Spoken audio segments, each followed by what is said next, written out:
प्यारे बच्चों, सबको यीशु। आज की कक्षा में प्रवेश करने के पहले हम छोटी सी प्रार्थना कर लें। आइए हम अपने आंख बंद करें, हाथ जोड़ें, ईश्वर से निवेदन करें कि सर्वशक्तिमान ईश्वर हम लोगों को आशीषित कीजिए, कृपाओं से भर दीजिए, ताकि हम जो कुछ पढ़ते हैं, सुनते हैं, देखते हैं, उससे अपने जीवन में क्रियान्वित करते हुए उससे लाभान्वित हो जाए। हमें प्रार्थना करते हैं हमारे प्रभु कृष्ण के द्वारा, आमीन। बच्चों, हमने संस्कार के बारे में पढ़ाई कर रहे थे और उसे पूर्ण करने के बाद अभी प्रश्नावली उत्तर और प्रश्न उत्तर को हम देखेंगे। और संस्कार का जो पाठ हमने 9 और 10 दोनों पाठ में सीखे थे, उसका पहला प्रश्न है, संस्कार किससे कहते हैं? ईश्वर और मनुष्य के बीच अटूट प्रेम संबंध स्थापित करने के लिए प्रभु यीशु ने संस्कारों की स्थापना की। इनके द्वारा वे संबंध को बनाए रखने और कृपापूर्ण जीवन में प्रगति करने में हमारी सहायता करते हैं। संस्कार आंतरिक कृपा का बाहरी चिन्ह है। संस्कारों में पुनर्जीवित यीशु से हमारा मिलन होता है। संस्कार कृपाओं की और न केवल संकेत करते हैं बल्कि कृपा प्रदान भी करते हैं। दूसरा प्रश्न, संस्कारों के नाम बताइए। 7 नाम है। पहला है स्नान संस्कार, उसे बपतिस्मा कहते हैं। दृढ़ीकरण संस्कार, पवित्र यूकरिस्ती संस्कार जिसको परम प्रसाद संस्कार भी कहते हैं। पुनर्मिलन संस्कार जिसको पाप स्वीकार संस्कार के रूप में जानते हैं। 5वां रोगी विलेपन संस्कार, 6वां पुरोहिताभिषेक संस्कार, 7वां विवाह संस्कार। तीसरा प्रश्न, बपतिस्मा संस्कार में के क्या प्रभाव होते हैं? हम क्रिस्त की मृत्यु और पुनरुत्थान में भाग लेते हैं। हमारा आदि पाप क्षमा हो जाते हैं। हम ईश्वर की संतान बन जाते हैं। हम कलीसिया के सदस्य बन जाते हैं। हम पवित्र आत्मा के मंदिर बन जाते हैं और एक नया जीवन प्राप्त करते हैं। यह है बपतिस्मा का प्रभाव। चौथा प्रश्न, पवित्र आत्मा के वरदान के फल क्या है? पवित्र आत्मा के फल है, वरदान है, 7वां वरदान है, प्रज्ञा, समझदारी, परामर्श, साहस, विवेक, धार्मिकता एवं प्रभु का भय से भर देते हैं। इसके परिणाम स्वरूप हम अपने जीवन में प्रेम, आनंद, शांति, सहनशीलता, मिलनसारी, दयालुता, ईमानदारी, सौम्यता और संयम, उदारता, शालीनता और विशुद्धता आदि जैसे पवित्र आत्मा के फल उत्पन्न कर सकेंगे। और 5वां प्रश्न, यूकरिस्ती अथवा परम प्रसाद किन बातों की ओर संकेत करता है? प्रभु यीशु हमारे साथ निवास करते हैं। मैं संसार के अंत तक तुम्हारे साथ हूँ। दूसरा संकेत है, पवित्र यूकरिस्त प्रेम का चिन्ह है। यदि तुम एक दूसरे को प्यार करोगे तो उसी से सब लोग जान जाएंगे कि तुम मेरे शिष्य हो। और पवित्र यूकरिस्त एकता का चिन्ह है। परम पावन पिता जिन्हें तूने मुझे सौंपा है, उन्हें अपने सामर्थ्य से सुरक्षित रख, जिससे वे हमारी ही तरह एक बने रहे। योहन का सुसमाचार अध्याय 17 पद संज्ञा 11। पवित्र यूकरिस्त ईश्वर और मनुष्य के बीच संबंध की पहचान है। अब से मैं ये तुम्हें सेवक नहीं कहूँगा। सेवक नहीं जानता है कि उसका स्वामी क्या करने वाला है। मैंने तुम्हें मित्र कहा है, क्योंकि मैंने अपने पिता से जो कुछ सुना वह सब तुम्हें बता दिया है। योहन के सुसमाचार अध्याय 15 पद संज्ञा 15। पवित्र यूकरिस्त आदान प्रदान का चिन्ह है। उन्होंने रोटी ली और धन्यवाद की प्रार्थना पढ़ने के बाद उसे तोड़ा और यह कहते हुए शिष्यों को दिया, ये मेरा शरीर है जो तुम्हारे लिए दिया जा रहा है। ये मेरी स्मृति में किया करो। पवित्र यूकरिस्त कलवारी पर क्रिस्त के बलिदान की यादगारी है। इस प्रकार जब जब आप लोग यह रोटी खाते और यह प्याला पीते हैं तो प्रभु के आने तक उनकी मृत्यु की घोषणा करते हैं। पहला कुरिन्थियों के पत्र संत पौलुस का अध्याय 11 पद संख्या 24। जब हम परम प्रसाद लेते हैं, हम दूसरों को वैसा ही प्यार करना चाहिए जैसे कृष्ण ने हमें प्यार किया है। हमें सबके साथ शांति से रहना चाहिए और जो कुछ हमारे पास है उसे दूसरों के साथ बांट देना चाहिए। यही है, इन प्रकार की बातों को पवित्र परम प्रसाद संकेत देता है। पुनर्मिलन संस्कार के कौन से प्रभाव है? यह है छठा प्रश्न।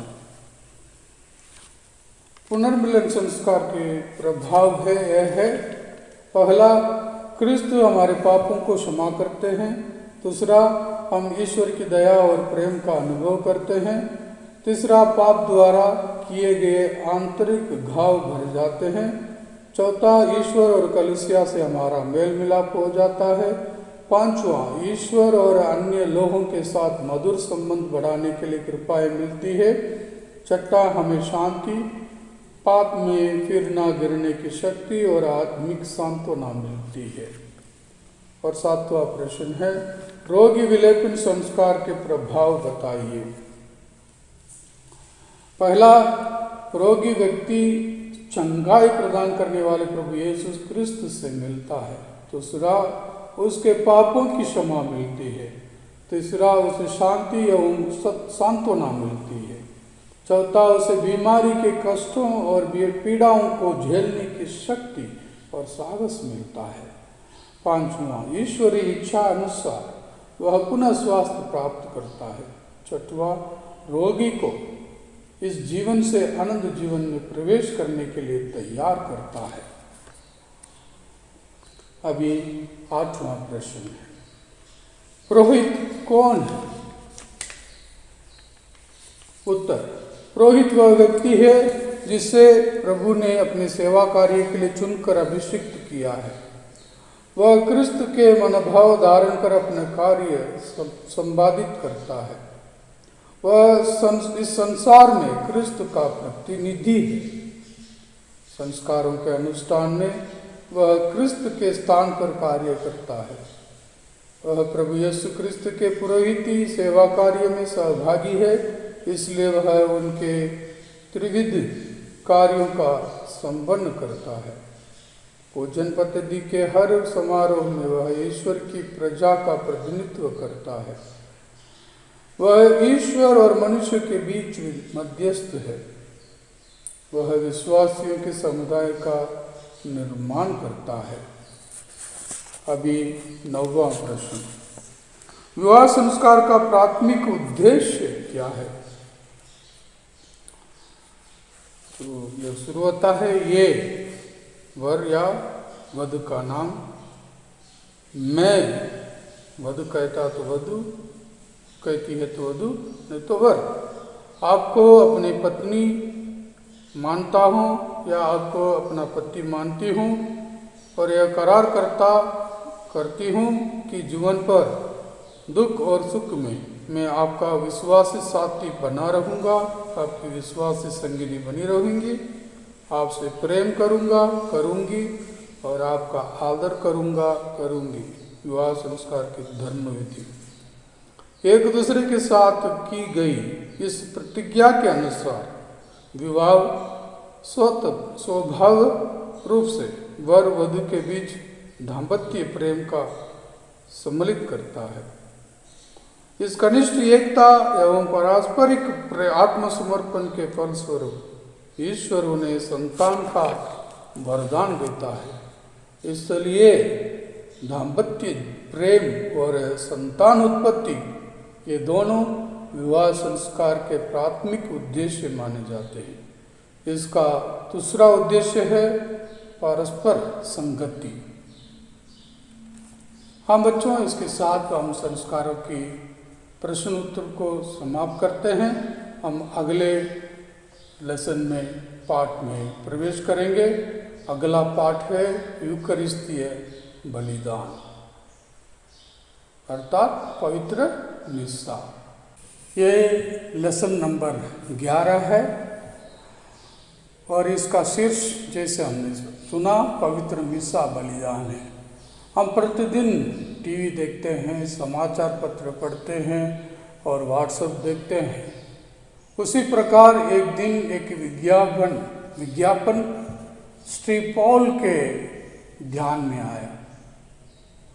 वो ऊपर शीर्ष लिखा था आवश्यकता है, उसके नीचे लिखा था मौत से जूझ रहे श्री यूसुफ के लिए किडनी और रक्त की आवश्यकता है, दान करने वाले संपर्क करें।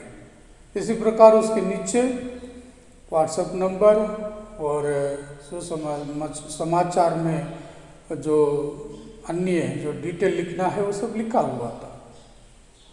हमेशा दूसरों के लिए कुछ करने की इच्छा रखने वाले पॉल को ये विज्ञापन बहुत आश्चर्यचकित किया, आकर्षित भी किया।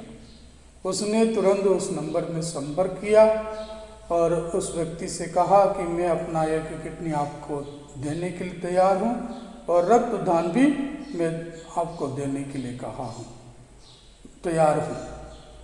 तब जब उन्होंने डॉक्टर से मिला, उस डॉक्टर से उन्होंने ये कहा जब मैं मर जाऊँगा मेरा दूसरा किडनी भी और मेरा आँख, दिल और दूसरा जो भी अंग है लोगों के लिए उपयोग आए वो भी आप निकाल कर लोगों को दे सकते हैं। बच्चे, ये दो छोटी सी घटना है। इस घटना के आधारित मैं कुछ प्रश्न आपको पूछना चाहता हूँ। वह क्या विज्ञापन था जिसने श्री पॉल को ध्यान आकर्षित किया था? और दूसरा प्रश्न, श्री पॉल ने जो व्यक्ति जिसको जरूरत है उसको कौन सा अंग को दान दिया था? और तीसरा प्रश्न, श्री पॉल ने डॉक्टर से क्या कहा था? और चौथा प्रश्न, अपने सहपाठियों को किसी ऐसे एक अवसर के विषय में बताइए जब आपने किसी की मदद की हो। ऐसा कोई अवसर है आपके जीवन में, इसी प्रकार मदद आपने किया हो। अभी हम देखेंगे इस्राएलियों का बलिदान। ईश्वर की आशीष और दया पाने के लिए इस्राएली लोग ईश्वर को अन्न बलि चढ़ाते थे, परंतु पापों की क्षमा के लिए पशुओं की बलि चढ़ाते थे। इस प्रकार इस्राएलियों में उपहार और बलिदान चढ़ाने की प्रथा थी। उत्पत्ति ग्रंथ अध्याय 2 अध्याय 8 पद संख्या 20 में पढ़ते हैं, नूह ने प्रभु के लिए एक वेदी बनाई और हर प्रकार के शुद्ध पशुओं और पक्षियों में से कुछ को चुनकर वेदी पर उनका होम चढ़ाया। लोगों को उनके पापों से मुक्त करने के लिए प्रभु यीशु ने सियों को क्रूस पर बलिदान रूप चढ़ा दिया। प्रभु यीशु द्वारा पिता ईश्वर को चढ़ाया गया बलिदान सभी बलिदानों में से सर्वश्रेष्ठ है। पवित्र मिसा बलिदान। मैं तुम लोगों को एक नई आज्ञा देता हूँ, तुम एक दूसरे को प्यार करो। संत यूहन्ना के सुसमाचार अध्याय 13 पद संख्या 34। उन्होंने रोटी ली और धन्यवाद की प्रार्थना पढ़ने के बाद उसे तोड़ा और ये कहते हुए शिष्यों को दिया, यह मेरा शरीर है जो तुम्हारे लिए दिया जा रहा है, यह मेरी स्मृति में किया करो। संत लूकास के सुसमाचार अध्याय 22 पद संख्या 19। प्रभु यीशु ने अंतिम भोज के अवसर पर शिष्यों को 2 महत्वपूर्ण आज्ञाएं दी। पहला, प्रेम की आज्ञा, एक दूसरे को प्यार करो। और दूसरा, मिसा बलिदान चढ़ाने की आज्ञा, तुम मेरी स्मृति में यह किया करो। इन आज्ञाओं का पालन करते हुए कलीसिया प्रतिदिन कलवारी पर प्रभु यीशु के बलिदान को पवित्र मिसा बलिदान द्वारा दोहराती है। हम क्रिस्त की मृत्यु और पुनरुत्थान की स्मरोत्सव मनाते हैं। यही पास्का है। महापुरोहित क्रिस्त और पवित्र मिसा बलिदान अर्पित करने वाले पुरोहित के साथ मिलकर हम स्वयं को ईश्वर को चढ़ाते हैं। प्रभु यीशु की उपस्थिति। प्रत्येक मिसा बलिदान में प्रभु यीशु 4 प्रकार से उपस्थित होते हैं। जो मिसा हम भाग लेते हैं उसमें 4 प्रकार के रूप में प्रभु यीशु उस मिसा बलिदान में उपस्थित रहते हैं। पहला, ईश्वरीय प्रजा, जिसको हम विश्वासियों के समूह कहते हैं। संत मत्ती के सुसमाचार अध्याय 18 पद संख्या 20 में लिखा है, जहां 2 या 3 मेरे नाम पर इकट्ठे होते हैं, वहां मैं उनके बीच उपस्थित रहता हूं। पिता ईश्वर को बलिदान चढ़ाने के लिए विश्वासी गण क्रिस्त के द्वारा, क्रिस्त के साथ और क्रिस्त में एक परिवार के रूप में एकत्रित होते हैं। अतः प्रभु यीशु क्रिस्त पवित्र मिसा के लिए एकत्रित हुई ईश्वर की प्रजा में उपस्थित होते हैं। दूसरा उपस्थिति पुरोहित में। यदि कोई मेरी सेवा करना चाहता है तो वह मेरा अनुसरण करे। जहां मैं हूं वहां मेरा सेवक भी होगा। जो मेरी सेवा करेगा, मेरे पिता उसको सम्मान प्रदान करेगा। संत यूहन्ना के सुसमाचार अध्याय 12 पद संख्या 24। पवित्र मिसा बलिदान में पुरोहित क्रिस्त के प्रतिनिधि है और इनके नाम पर कार्य करते हैं। अंतिम भोज के अवसर पर प्रभु यीशु की आज्ञा के अनुरूप वे उन्हीं शब्दों का उच्चारण करते हैं जो क्रिस्त के श्रीमुख से उच्चरित हुए हैं। इसलिए प्रभु यीशु मिसा बलिदान चढ़ाने वाले पुरोहित में उपस्थित है।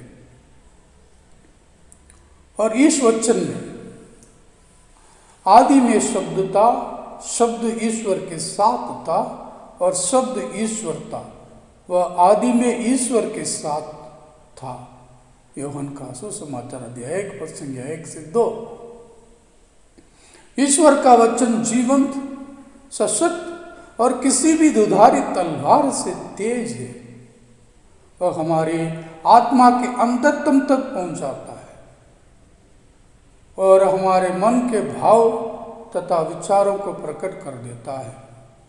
इब्रानियों के नाम पत्र में अध्याय 4 पद संख्या 12 में लिखा है। ये पवित्र मिसा बलिदान में इस वचन निहित है।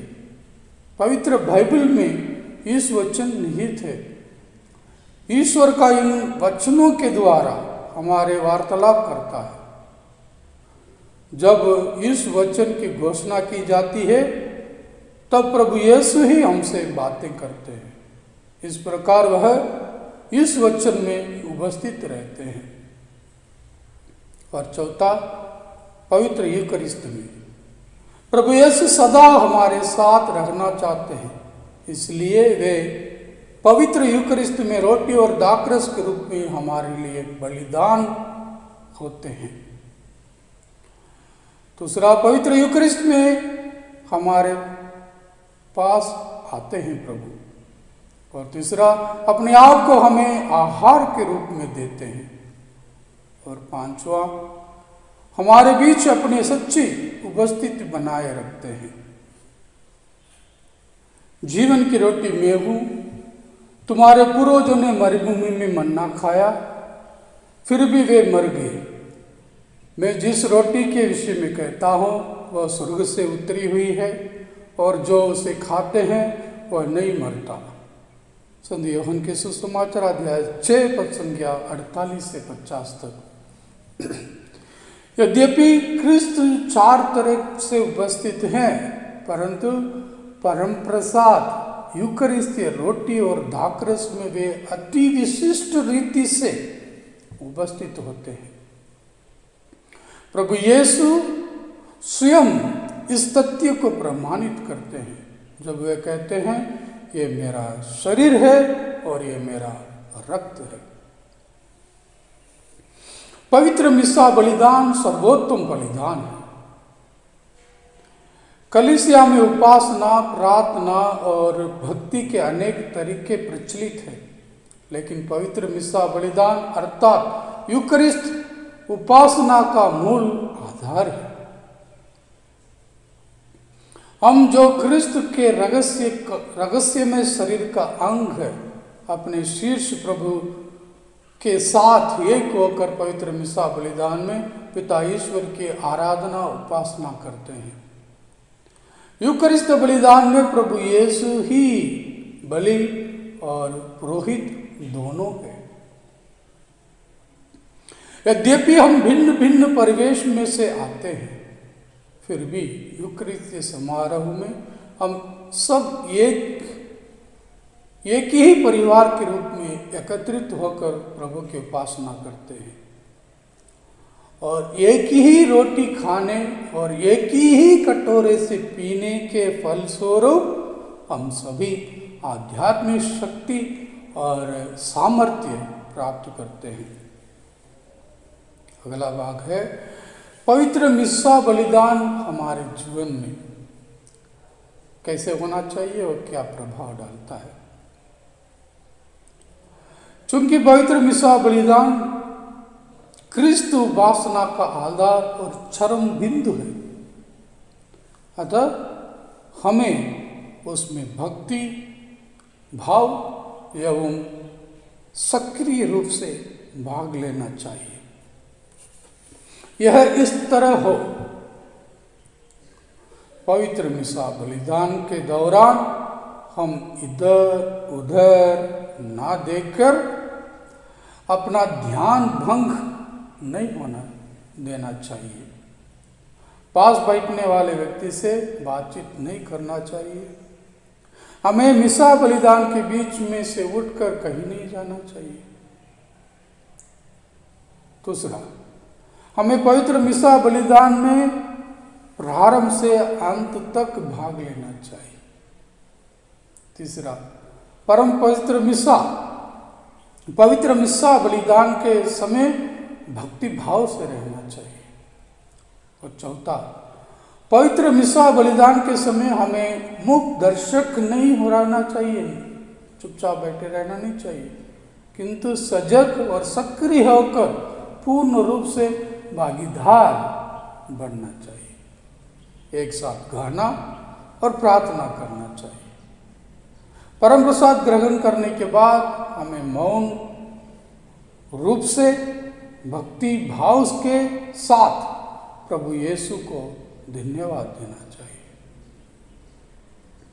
दैनिक मिसा में भाग लेकर हम अपने आध्यात्मिक जीवन को समृद्ध और सामर्थ्य बनाना चाहिए। और रविवार और अनिवार्य कुकुम पर्व के दिनों में हमें गिरजाघर जाना है और मिसा बलिदान में भाग लेने से नहीं चूकना चाहिए। प्यारे बच्चों, इस पाठ को पढ़ने के बाद हमें जीवन आदर्श क्या रखना चाहिए। मैं रविवार और अनिवार्य पर्वों पर पवित्र मिसा बलिदान में भाग लूंगा, ये हमारा जीवन आदर्श होना चाहिए।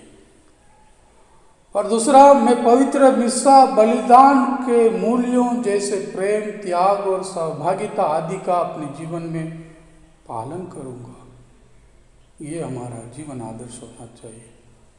अभी हम प्रश्नावली देखेंगे। पहला प्रश्न है, इस्राएली लोग बलिदान क्यों चढ़ाते थे। दूसरा प्रश्न, पवित्र मिसा बलिदान क्या है। तीसरा प्रश्न, पवित्र मिसा बलिदान में लोगों के बीच प्रभु यीशु किस प्रकार उपस्थित रहते हैं। और चौथा प्रश्न, प्रभु यीशु क्रिस्त पवित्र यूकरिस्त में किस प्रकार उपस्थित है।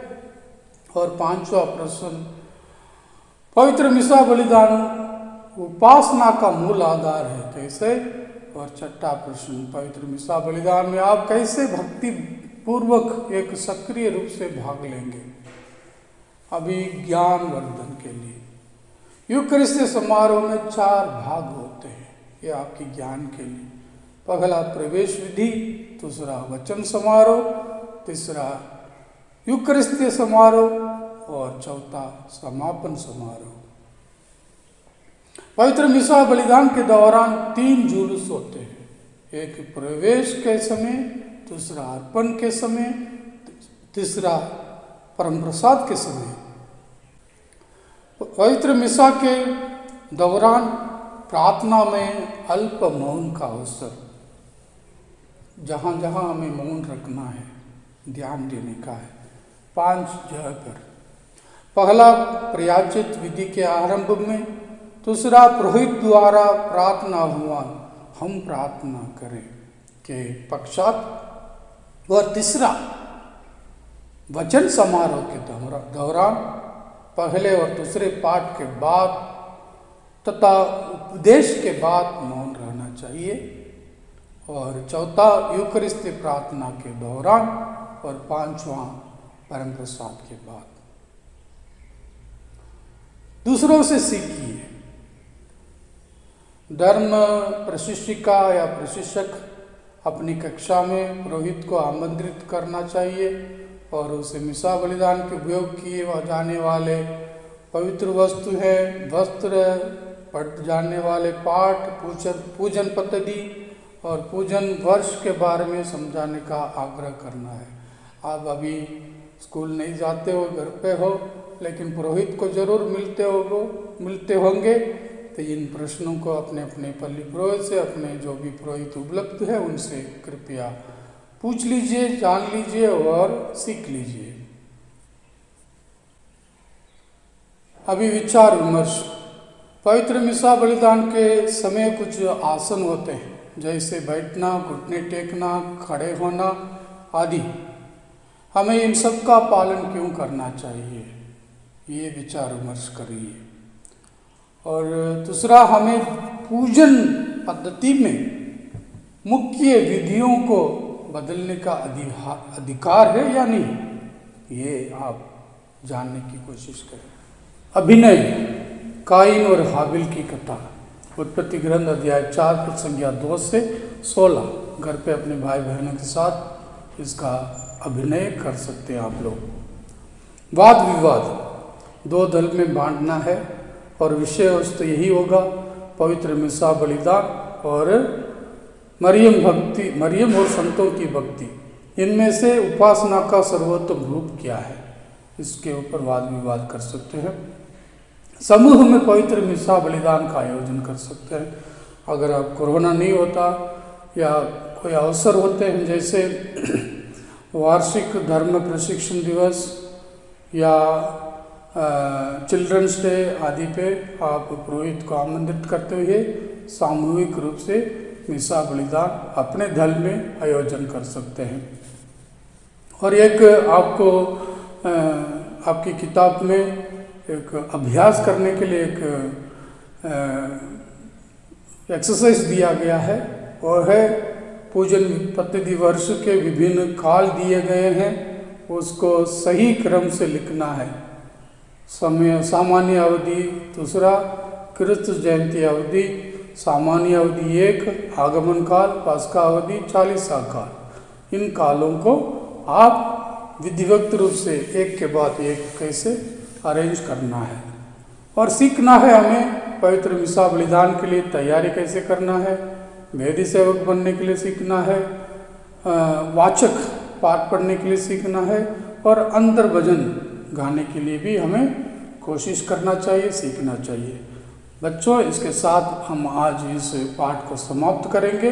आप ध्यान से बार बार इस वीडियो को सुने, सीखें और उससे लाभान्वित हों। हम आप सबको पुनः जय श्री